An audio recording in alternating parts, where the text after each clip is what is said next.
Yeah. Yeah, that's fascinating.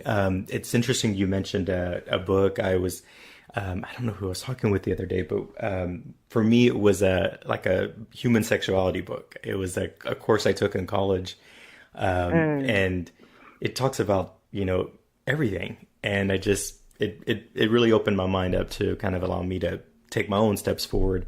How did you approach it at that point? Now that you're recognizing that this is who you are. It definitely happened in phases, and I like to joke that I was the last person to know.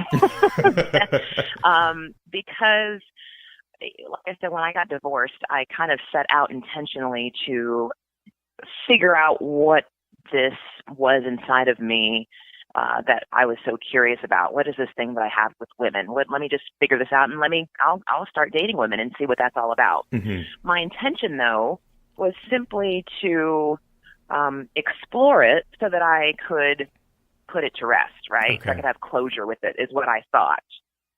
I thought, at best or worst, I would just find that, okay, I'm attracted to women and maybe I'm what they call bisexual, and okay. But Okay. I definitely will say I loved my husband. We were married for 11 years, Hmm. and there was a lot of good that was a part of that marriage, Hmm. and I don't regret marrying him. I was attracted to him, and I loved him for many, many years. Um, and when we got divorced, and like I said, I set out to date women, that was definitely harder, easier said than done, because it wasn't just like I'm going to decide and I'm going to wake up one morning and walk out and women are going to ask me out on dates. That's Hmm. not how it happened at all. Right. So what wound up happening is I actually started dating a guy after I got divorced, and Okay. then interspersed in there were women. So, um, for me, and that's kind of why I say I was the last to know, because at the point where I had already been seeing women, I wasn't acknowledging to myself that this is really who I was. I was just saying, I'm just having a good time, just having fun. It's not a big deal. Yeah. I just, this is, it just is very, very, it was very, very simple. And I didn't want to attach a title to it or a name or a label. Yeah. So like I said, I think my friends saw the writing on the wall and they saw what was coming. So I was, I think, again, I was the last one to be able to say that, wow, this is more than just me wanting or liking women a little bit. So it was a journey for me, definitely. I would say over the course of a couple of years before I finally stopped dating anyone and saying, let me really do some soul searching. Let me really ask myself some hard questions. I remember one time, and if this is too graphic, then you're welcome to remove it. Okay. I remember having sex with my boyfriend at the time and finishing that and saying, wow, if I never see another dick in my life, I will be just fine. And then my next thought was, wow, I am a woman in her early 30s. That does not sound like a thought that a healthy hetero woman has, Yeah. right? Yeah. That shook me up. That made me go, do I really mean that? Number one, do I really Right. feel like I could, if I never see another dick, I'm gonna be like, and I did. So that kind of started my process where I didn't date for a while after that. Seriously, I kind of just, Wow. again, evaluated my relationships, and I started to say, okay, who am I most, and I'm sure everybody's journey is not as, um, I'm being super analytical, not as analytical as mine, but I Mhm. definitely took time to say, okay, let me think about my relationships with men. What have they Right. been like? What have my connections with men been like? What have my connections with women been like? What are my attractions? When I think about just truly who I want and what I want out of a relationship and what I've been receiving out of relationships, what I'm able to give, what brings out the best in me? When do I feel like I'm being truly myself? Um, all of those questions ultimately brought me to, I know I want to be with women. Yeah.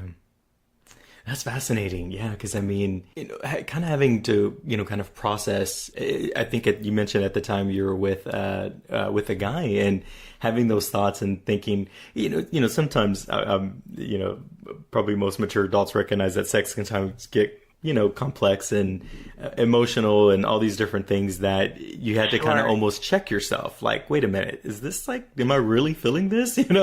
Yeah, I was tired of. I was over it. I was over it. And again, I know that's not everybody's story and journey. That definitely was mine, where I had this moment where I just was like, what am I doing? And what if I don't ever do this again? Will I miss sex with men? Mm-hmm.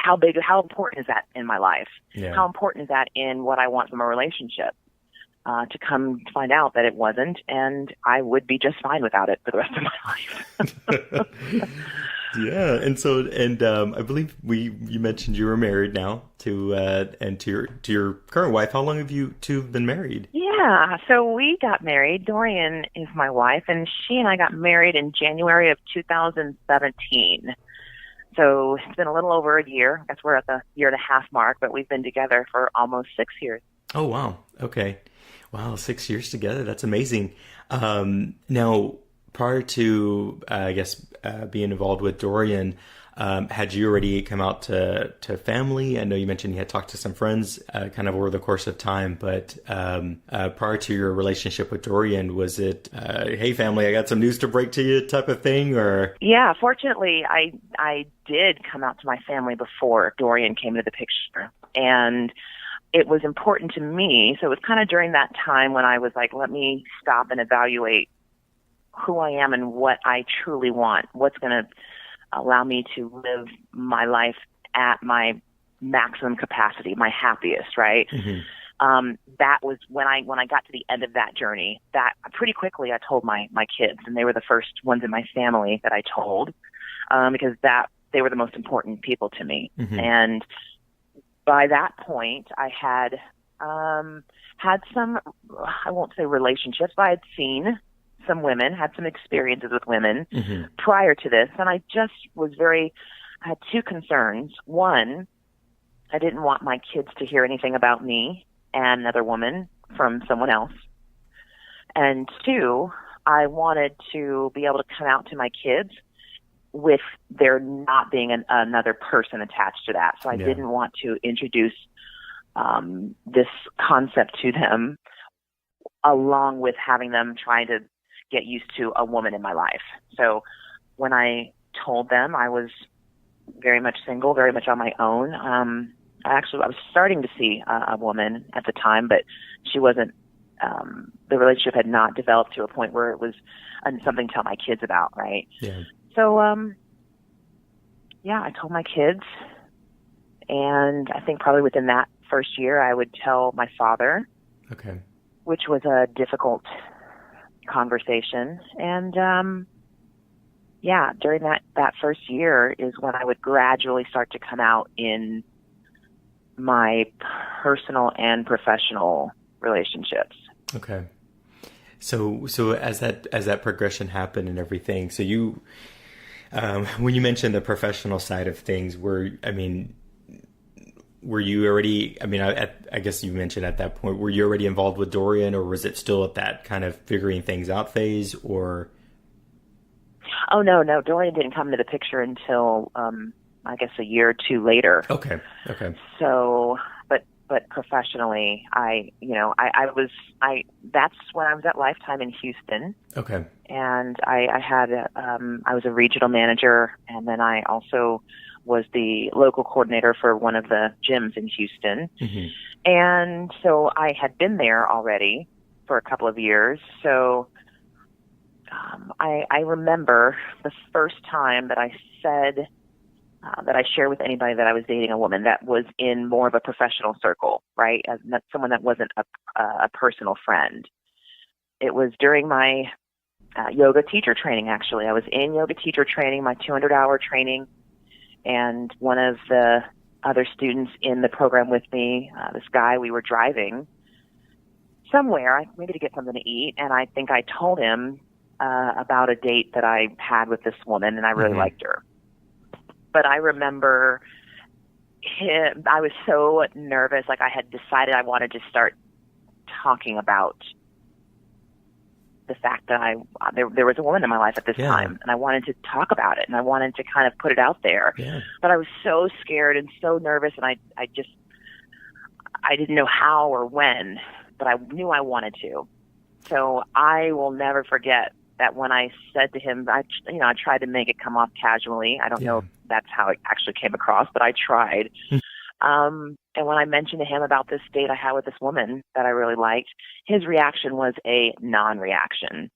And that was really cool for me because it wasn't like the world didn't stop and the sky didn't fall and everything just kept moving. And there was like, he didn't skip a beat. It was like no big deal. So over the course of the next year, I would start to have little conversations like that. And each time I did, and every time I would voice something about me liking a woman or being with a woman, I would feel that much stronger, that much more confident, and just, I'd feel brave, and I'd have this relief that I would feel because it was me speaking my truth. Yeah, I could completely relate to that. It's so important to be able to feel like yourself, not only at home, but in the place that you work. And I can only imagine that, working, I think in Houston, probably a little bit more of a liberal city, but other parts of Texas, you would definitely be probably second guessing your decision to be out and open in a workplace, or for any other company for that matter, I should say. So I can completely relate to you on that level. If you don't mind, I want to take it back a moment. You mentioned that when you talked with your father, that was really difficult. You mentioned that you're kind of, I think, had broken away from the religion, or that maybe he was doing something a little different. Was he still a preacher at that point? No, he wasn't. So I have a very complicated and dysfunctional relationship with my father. Okay. When my father hasn't actually not been a preacher in many, many, many years. So the answer to your question is no, he was not a preacher still when I came out. However, he perhaps in many ways is more religious now than he ever has been. He is quite an eccentric. He's just as far as you can go. Okay. So with that said, at the time when I told him, his response was, surprising to me in that it was, he will always love me. But of course he can't accept my lifestyle because it's sinful. And I definitely went into that conversation with him knowing that was what I knew, that he was going to not agree with my coming out. And that was very clear to me. But what I didn't expect is that he was so loving in that conversation. And he just, reiterated nothing I could ever do could make him not love me. And we would eventually have more conversations after that initial one, of course. And those conversations were along the lines of, well, I'm never going to meet any woman that you're dating, and I'll never come to your house. And, so we started to draw lines and draw these boundaries very quickly. And I was, okay, that's fine. Yeah. I accepted that. But he still wanted to have a relationship with me, so I was happy with that. Even to the point where when Dorian entered my life a few years later, he eventually would not only meet her and come to love her, he actually wanted to live with us on several occasions. Oh, wow. He was actually came and stayed with us for a couple of weeks at one point. And our home was so, pleasant and happy and peaceful. He didn't want to leave. And he even brought it up, a few years later that he wanted to live with us. So now mind you, I was never open to that. So that never happened. You're like, I love you, Dad, but I don't want to live with you. Exactly. So that was never an option for me. But I just say all that to say, he changed his perspective. Never coming around to, always stating that he felt like it was wrong and sinful and that he prayed for both of our repentance every day. And yet he wanted to be around us so much. And he came to really care about Dorian, which I thought was best case scenario, right? It was awesome. And however, more recently that has changed completely. And what that's resulted in is my father has basically disowned me. He doesn't like to use that word because he feels like it's not accurate, but based on his behavior of he can no longer have me as a part of his life because he feels like I am continuing to live in sin, and he feels like he can't participate in that. Therefore, I can't be in his life anymore. That's a decision he made right after I turned 40. So that's tough. That's really tough. I'm sad to hear that. But it sounds like you're a very patient person. So, hopefully in time, time will heal type of thing. So what was the relationship like with maybe your other family? Like you mentioned, you have a sister, and and the relationship with your kids and everything after, and what are those things like now? So I don't have a close relationship really with any of my family, other than I have 4 nephews and a niece, so and my sister's kids. Mm-hmm. So that relationship with my nephews and my niece, that's in a good place, of course. Mm-hmm. But I don't have a relationship really with many extended family. So what's been most important to me is my relationship with my kids. My kids are 18, 19, and 22. Okay. My 19-year-old will be 20 in January. Oh, so wow. they're young adults. Yeah, they're pretty. Yeah, exactly. They're grown. Mm-hmm. Again, Dory and I have been together almost 6 years, so a significant part of their lives. Yeah. And I will say that from when I came out to them when they were much younger, they were so young at the time that it was almost, and they could probably tell you different. Mm-hmm. I don't remember a whole lot of pushback, or I don't remember a whole lot of difficulty or challenges for them concerning my sexuality. Mm-hmm. I think I told them very matter-of-factly, and they just were like, okay, and that was the end of it for the most part. Yeah. At the time, my oldest daughter was, again, I had raised my kids very religiously, so my oldest daughter definitely initially had some feelings of, well, doesn't the Bible say that's wrong? And so we had to have those conversations. But I have always been so amazed and in awe about how loving and just incredible my kids have been with me and with Dorian also. Any issues that they've had with Dorian have just been because she's the parent, the step parent. Right. But I will definitely say that for the most part, no, in every way. Yeah. They love Dorian and Dorian loves them. And I know you've got, your partner has a couple of kids, and I know that you mentioned that you love them just like they were your own. Absolutely. Is the same, is have a partner who is just full of love, that their love is complete for you, and that includes your children.